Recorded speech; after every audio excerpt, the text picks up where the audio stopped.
just before I get into the talk, just a little bit about me. My name is Hayley, if you didn't read all of the Meetup stuff. I'm a games development student at Quantum College, which is in South Melbourne, and I was a systems administrator before I got into games development. I found the Oculus Rift and sort of up and quit my job and got really involved in this. I have been involved in the community pretty much from the start.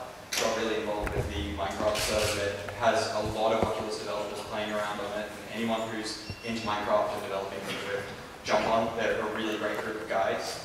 There's my blog there. So without further stuffing around, what is Presence? So all of you who have, is there anyone who hasn't tried the Rift just first in the audience still? Cool.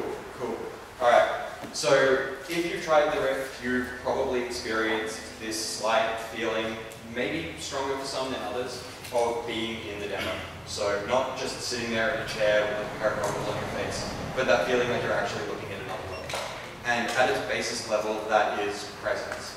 It's not something that is entirely unique to VR. It's something that's studied and it's an established sense in a lot of other things, but it does have a lot of unique meanings within the virtual environment community. There's a lot of academic research, as much as the Rift is new. There's a lot of existing research into virtual reality and its effects, and presence in particular. There's even ways to decrease a person's sense of presence in a real-world space. So this is something that is a sliding scale. It goes from a little bit achieved, maybe you're reading a book and you're really drawn into the world, to hey, I've completely forgotten that I'm even in a chair, it's full-on Matrix stuff, it's jacked into the brain, it's really there. But in all circumstances, it is subject to manipulation. To some degree. So why is it important? Like, why am I here talking to you about something that you've probably already heard a lot about? Presence changes the way that we act. So the reason that we act the way that we do in the real world is because we have a certain degree of concern for our personal safety. We feel a certain ownership over our limbs, our body, the environment that we're in, even a small degree of space around us. And the more you establish presence in your virtual environments, be they games, be they business experiences, training platforms, the more you're going to get people responding as they would in a real world situation. So this is particularly important, really critical, and I can't stress this enough. This has life-saving implications in the fields of training and education. So fire drill training, even training for fire marshals, any situation where you're trying to train for a really dangerous situation, by the nature of safety training, you have to do that in a safe way. This is a way to make people feel like they're actually in danger. And as much as you don't want people to feel too stressed out or traumatized by that, you definitely want people who are going to need to act in a certain way in a stressful situation to be aware of the influences of that on themselves. And you can't get that through any other sort of method. Even in the real world, you can't make people feel that sense of danger when you're taking all of these precautions to keep them safe. In a virtual environment, you can make no illusions to keeping them safe beyond the fact that it is a virtual environment, and then just rely on making it as harsh and unrelenting and stressful as possible until you get people reacting in a way that is really consistent. Joel talks last week about compliance for festivals, and in the safety training and things like the panic scenarios and the crowds, this could be hugely important. So having talked about what it is and why it's important, how do you increase the sense? And in short, you basically just make sure that every single aspect you focus on building this. You make the environment as close as possible to your real world. You make sure, breaking it down, we go through hardware, and you want to make sure that the environment that you're seeing on the Oculus side is as close to the environment that you see with your real eyes. You want to keep things low latency because your brain doesn't expect the world to move around you at a different rate to each move you have. You want to keep high resolution and refresh rates. These are all things that are discussed. Michael Abrash did a fantastic talk on presence from a technical perspective at the Steam Dev Days. I highly recommend anyone who's interested in this talk go watch that, because he's much more experienced than I am and has a lot of insight into the really hard technical aspects of this. But what I wanted to dwell on with the hardware before I move on is how important other aspects of the hardware other than the Oculus Rift can be for establishing presence. And the big one there is motion tracking. The Leap Motion demo, which I had the chance to try out a few minutes before I the start of this presentation is amazing. That sort of phantom feeling like you're seeing this hand and it's yours is really important, and being able to get hand tracking basically gives you that. So just bear in mind when you're thinking of the Oculus, when you're thinking of presence and hardware, there's more to it than just getting low latency, high refresh rate, really good head tracking on the Oculus. There's more that can be done in other ways. One paper that I looked at actually referred to this idea of passive haptics, and they had people, a very classic VR experiment where people would stand over a ledge and they would refuse to walk over this ledge because otherwise would hit in the virtual world. And that hit, they found an increase. They would be using very comparative, this being a subjective experience, it's hard to measure, but a small lip on that edge so that when they actually stood there, they could feel even through their shoes that they were standing on an edge, made it from there being roughly half the people would refuse to step off, even when told to step off. As part of the experiment, that they would be completely safe, they would just outright refuse to step over the edge, and it went up to something like 90% of the test subjects. So they refer to that as passive haptics, which I thought was kind of fun. But other people there was someone in the Game Jam who created a game where you actually needed to put a shoebox under the person's hand to demo it, and that was incredibly compelling. So here we can see, obviously this is the Oculus, the new Oculus dev kit that they were showing off at GDC, and a few other things. It's great having to try it, but I've talked to some people who have, and it just apparently blows everything here out of the water. Software side is really, really important with presence. You want to be consistent the whole way through. It's far more important than being high fidelity on the software end. You want as high fidelity on the hardware end as you can, but on the software end, you can drop your polys, you can drop your texture resolutions, so long as you keep your environment consistent. And it's not just visually, it's mechanically as well. If you can move one object, you should be able to move every object. And it's less about, I mentioned this to a few people as I was just walking around and talking, it's less about maintaining a sense of presence at this point, and more about not breaking it. Everything that you do should work towards increasing the sense of presence, but you should be aware that anything that you do that doesn't work towards increasing the sense of presence is quite likely to break it if you're not considering presence from the start. And that's something that in my own personal experience over the last 2 weeks, working with Richard to develop the rubber hand demo, which I know some people have tried, and there'll be an opportunity to do that after this. One of the biggest things that we ran into were, we had the illusion down from a very early stage, even with incredibly low resolution models. However, there were a number of things which would catch you and you would go, all right, well that's not lining up, and suddenly the experience is just broken. And once it is broken, it's really hard to get back. But generally, people establish that sense from the moment you put on the Oculus Rift and they're looking around and seeing things. So from that point on, it's just a matter in software of not breaking the illusion. There's some other things I've listed here. The key one being with a little exclamation mark is an avatar. So a lot of the Rift demos, and I think it's because the default character controller doesn't come with an avatar, but you want an avatar in your games. Ideally, you want for the Oculus, that avatar to be seated and being in roughly the same position as your player is going to be when they're playing the game. The closer that aligns, the more they'll feel present. A really good example of this is the Titans of Space demo. It has a body in it, and almost everyone who plays that feels that the legs are off, but still theirs.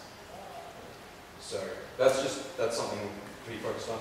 This demo, I'm sure some of you have seen it over there, the red frame demo, builds a fantastic sense of presence, and it does this because it is visually consistent.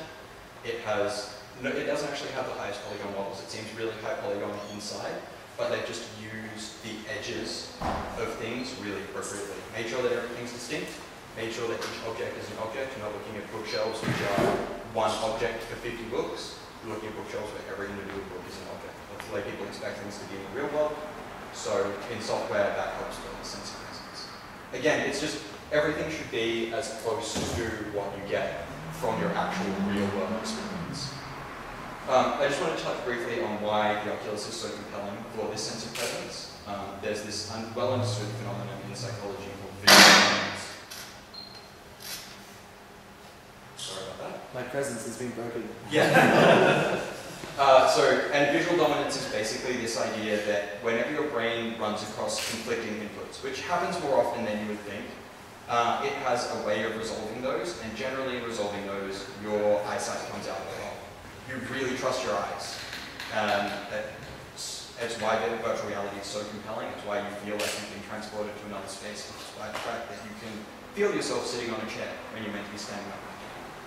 So, and you can do a lot of tricks with this. There's one demo, the Cheshire Cat illusion, is an example of how even within the visual system your brain resolves conflicts between things like motion and face detection. So there's an Oculus demo of that, which I will try and find a link if I have notes that go with this presentation. There'll be a bunch of links for further reading, and a whole bunch of extra information, so if there's anything, also feel free to contact me. This is just something that I wanted to touch on because it's how everything else gets tied together. This is a great example of that. And all of these other things, these smell, touch, hearing, as you build those things into your experience, as you add sound, these are going to increase presence. And you're going to be able to use them to make the brain more accurately bridge the gap between what it's seeing and what it expects. A really key take home from this, and it's something, just moving on to some of the meat of the presentation, which is the rubber hand illusion. As you add and layer on extra senses, you become more and more aware of yourself within the environment. You don't necessarily have to use all of these tricks in every single game, but there are a lot of tricks that are available, and there is a lot of really well-written, well-established research that was done by universities on how these things get established and how they can be applicable. Not all of them are going to be applicable to games, but it's well worth anyone in the community who's looking into developing sort of edge case experiences or experiences that really do rely on this strong sense of presence beyond entertainment value to look into the established research on VR and to look up the things that increase and decrease presence beyond just the visuals. Really look into what you can do with tactile sensations, even taking the time to, in your Unity-based Oculus demos, enable vibration on the controller. It's huge. You're restricted from a lot of the regular game design techniques, such as camera shake is something that you really don't want to do, and head bobbing, and a whole bunch of things that are meant to increase the sense of presence in regular video games. So you need to find some alternatives. You can't just rely on the Oculus forever. And a big part of that is because you are looking at this sliding scale of the feeling of presence, and over time, as people get more and more used to high fidelity environments, they're going to achieve that less and less through just putting on a headset. It's something really well established in the research. When people were working with headsets that had 320 by 170 per eye, or 320 by 180 per eye, 15 frames per second, they were establishing what they then termed as presence. Now, 10 years on, that will never ever cut it, not for a single person who has tried to go. So be aware you can't just rely on the RIX hardware forever. The rubber hand illusion is something that we've developed, Richard and myself, over the last 2 weeks. It draws on a lot of established research, as I've been encouraging you all to do, and it's sort of, I guess, a test case for how you can take established research in VR and apply it to your new projects. It creates what's known as a sense of avatar embodiment, which it is a subset of presence, and it's that feeling that your avatar belongs to you. That the limbs, were they in risk of harm, are something that you need to protect, and it's just a whole bunch of different things. If you've tried the illusion, you'll recognize it as this strange feeling like instead of looking at a model in the rift that represents your hand, you feel like you're looking through the rift at your hand. That's the best way I've been able to come across to describe it, and it's still woefully inadequate. Please try the demo after this. Avatar embodiment, as I've noted here, once you can establish it, it maintains its establishment for a long time. Unlike the general sense of presence, avatar embodiment and the attachment people feel to their avatars in the games, as long as you maintain a consistent avatar throughout, is something that will be incredibly strong. This has been documented through the psychological effects of people losing their craft characters. They're incredibly... I found it sort of funny at first, and then it got really serious halfway through a paper about the psychological effects of people losing their EverQuest Online characters to hackers or malicious intent or in-game briefing. And you find basically as people invest time into these things, they become more attached to them. If you can make them more attached to it through VR in the first place, you can use this as a really, really strong, compelling motivator, not just in games, but in business. If people feel like their avatar represents them in a conversation that they're having with other people, they will act more like they would in the real world. They will try and defend their avatar's image and maintain good social presence throughout. So it's something that sort of harps back to why I mentioned it was so important to have an avatar in your games to establish this journey. I wanted to, this is sort of detracting or diverging a bit from presence, so that's probably the end of the present, like really presence-focused section of this. I was going to go into multiplayer. Are there any questions at this point? Cool. I really hope that means that I've been entertaining and thorough as opposed to being really boring. I love the fact that the cricket's chirping when you just... That was great. That was great. Alright, so multiplayer and social presence. The reason this is important to me is because I am currently working with a team of developers from all across the world, and I met them all, and I met them in a shared environment. This is just a bit of information. If you've all gathered that, I'm just going to move over to this. This is a screenshot of the Metacraft Christmas. This was a completely impromptu event that came about by essentially a bunch of people being in a VR space together around Christmas time. It was really nice for me because I've never had a white Christmas, so I got to have a little bit of snow.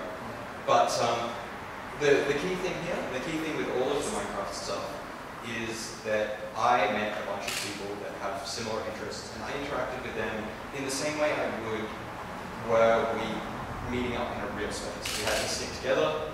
We knew who was looking at who, we knew who was talking, and this idea, I talked in front of a group of 3 or 4 people there, and it felt very similar to this. I knew everyone was looking at me. I knew everyone was paying attention, and that's hugely compelling in VR. I'm sure some of you can understand the business implications of that. Being able to get people actually focused in meetings, especially by a presence, is a huge challenge.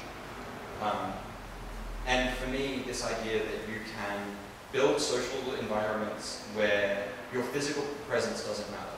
Like once you're in the Rift, it doesn't matter whether you're sitting 2 feet away from someone, or you're sitting 1,000 kilometers away from someone, or 10,000, or in a completely different time zone, where you have all of these social barriers become very broken down. And you can get past all of that. And for me, having met the group of people that I did, if I hadn't met them by this, if I hadn't got involved with multiplayer VR things, I wouldn't be here today, I wouldn't be giving this presentation, I wouldn't be working to develop Upload software now. And I think it's really something that I can't stress enough, is that multiplayer environments where you're talking to people, where things like positional audio exist, which is a feature, again, I highly recommend people try out the multiplayer Minecraft. It has a lot of really cool features. Alright, cool. It has a lot of really cool features, and one of them is positional audio. It's not something that's in a huge number of other applications that are stable, but we ran a business meeting in Minecraft in a place on one of the servers just 3 days ago, because we were all sitting around in voice chat all across the world, and we tried to have a Skype call going, and it just wasn't enough. People getting distracted, people were doing other things, they were browsing the web, they were typing away on their computers, and we struggled with that for maybe 2 hours before we went, right, we're going to go into Minecraft, we're going to discuss this while we're there, we're going to be able to refer to things around us, even just the ability within that game to place things in a collaborative sense makes you look forward to things like Make VR, the software that's coming out from 6 Sense. They have a collaborative tool, and these things are going to be hugely important. Social presence is another aspect of what's been studied in psychology, and it refers to the idea that all members of a conversation feel like they're present in the same environment.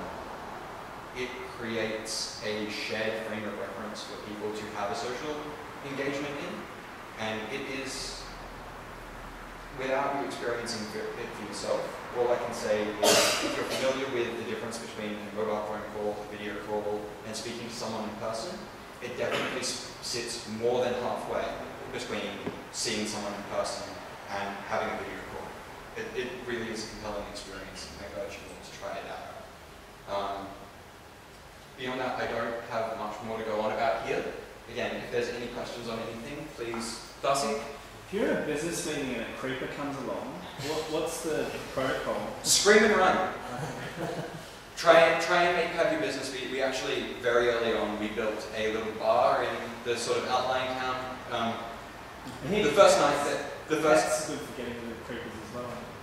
Yep, cats are great if you can find them. Someone went around and killed all the cats on the server very early on. People are horrible, even in VR. It's something that you have to be aware of. Are you talking about like a troll kind of thing? No, creepers. What's a creeper? They're in the game. They're these guys that run around. They just walk around pretty silently, actually, and then when they get too close to it, they explode. Oh, really? Yeah. It's got a disruptive technology. Minecraft's definitely not a perfect platform for holding these meetings, but unfortunately, like it's really far from. But it is, as sad as it is to say at this point, it is the best thing that's available. There's a guy called Graham who's working on an application called VR Chat, and it's good, but it's suffering from some network issues, and it definitely doesn't have the ability. The collaborative building is something that is very evocative experience. It's not something that is used all of the time, but at the very least being able to make your own custom environments. So the fact that almost everyone who was in that meeting who participated in building the building that we were having was something that I suppose it made the experience more enjoyable for everyone who was participating and brought an aspect of fun to it. For an actual business application, you would want something very, very different, but the feature set is there. The positional audio, the head tracking, the position tracking, you probably want a lot of features that stop people from screwing around so much though. Yeah. So, how are these multiplayer experiences achieved? Like, so has Minecraft just had that ability from the start, or? So yeah, Minecraft's always been multiplayer. The implementation of Minecraft is very close to the source code, and the modders who worked on that did an incredibly good job of it. That's why it's still one of the premier experiences. I'm personally quite against modded experiences.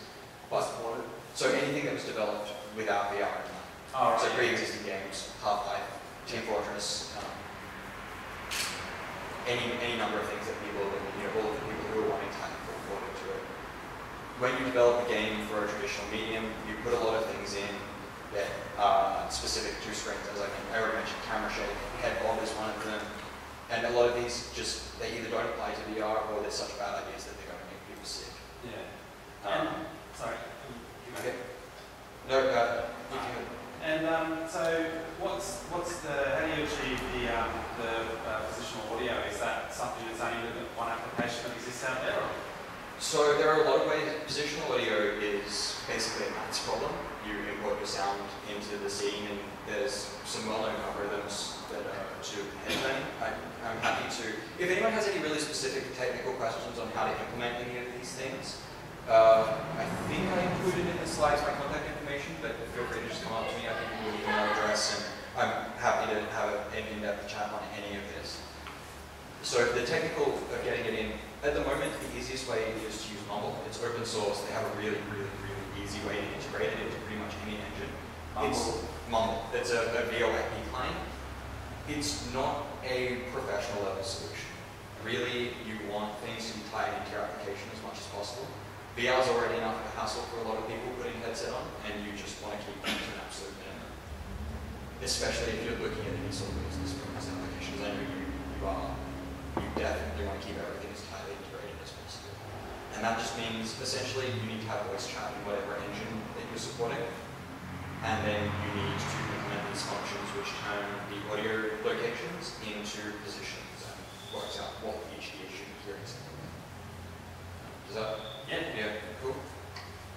With presence in multiplayer environments, is latency an issue at all? Like if I'm showing someone in America, it's like a 300 millisecond delay between the live and all this. You can have a pretty high latency, like up to a second of actual end-to-end latency. You really just want the general idea of what people are doing. Like if you start talking and 5 or 10 seconds later someone's looking at you, that's enough for the social presence. If you're looking at Minecraft's a bit of an edge case. You can have, because the environment's really low fidelity, you can make up for a lot of the other gaps. It's what I talked about with the software. Your environment needs to support your hardware as much as possible. But the and the consistency of it. So you expect a low resolution environment, so you expect a little bit of lead time, and you can have quite high latency. If you were looking at something like being able to throw and catch a tennis ball, you would want the end-to-end latency to be very, very low. And the higher resolution and higher fidelity your models were, the more it actually mattered a couple of degrees turning either way on your character. Again, the higher fidelity and the lower latency you would want for head tracking. But ultimately, 300 milliseconds is going to be quite easy. You need to be aware that full body tracking takes up a lot more network bandwidth than just the standard character position tracking that you're using. You're tracking 8 or 9 points per player as opposed to 1 or 2. Any else? So was that? Oh yeah. Yeah. Right. Got one more. Yeah. Go. What's the 6 Sense collaboration tool? Okay, so if anyone hasn't heard of it, it's probably worth me going over for a couple of seconds. 6 Sense are the makers of the Razer Hydra, which is one of the original pieces of hand tracking technology for the computer.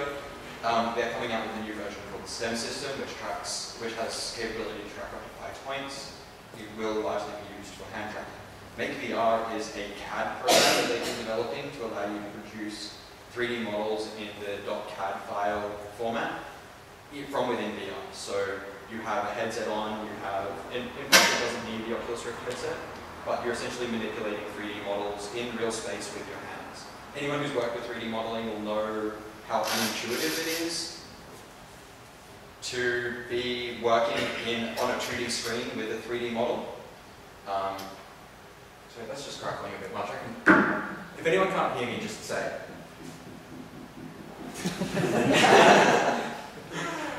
Alright, so they have made this application that lets you build 3D CAD files. Their idea is you go from virtual environment to 3D printer, essentially, with your prototyping process. Collaborate VR is a piece of software that they're putting together that allows up to 6 people to do that in real time together. So you can sit there and basically sculpt models with a bunch of other people from all over the world in close to real time. I think they're actually looking at a median latency of about 150 milliseconds for that. Just to go back on your question, because they found that you had people overriding their edits if it was less, or if it was more than that. So yeah, it's basically a tool for making 3D models in VR with other people. What stage of development is that in? They launched a Kickstarter. I think the Kickstarter is actually currently finished. They canned it. They canned it and they relaunched it. They canned the initial one and they relaunched it. So I'm pretty sure their Kickstarter is currently in progress. I don't think they've relaunched it. They haven't relaunched it. They haven't relaunched it yet. Okay, they're in the process of relaunching their Kickstarter then. It's been a bit up and down for them, really. But it's right in the works. One of the reasons why they canned their initial Kickstarter is they got a lot of feedback right at the start. People were aware of Kickstarter's sort of policies and their use. You can't remove reward tiers, you can't change things up too much. So they canned the whole thing, they're looking at relaunching it so that it gets bundled with the Hydra unit and they're readjusting the prices. It is something that you can still get in on at a very early stage. The STEM unit itself hasn't actually shipped. They ran a Kickstarter for the STEM unit, which was successful, and they're in production for those. That's July, is it scheduled for? Scheduled for, and I imagine they will probably be quite close to their targets on that one. They're a company that's actually, unlike Oculus, they're an established company that's experienced in manufacturing. I don't expect there to be the same delays. But it is sort of unproven. People have used it in curated, closed-door demos, but there isn't anyone out there who's not under an NDA who's got to take one home. As is the same with most motion tracking solutions at the moment, but none of them are really quite there. But they're all making really good progress, and I think one of the coolest things is this 3D modeling with a collaborative work. Any other questions? No, cool. Well, I think should I just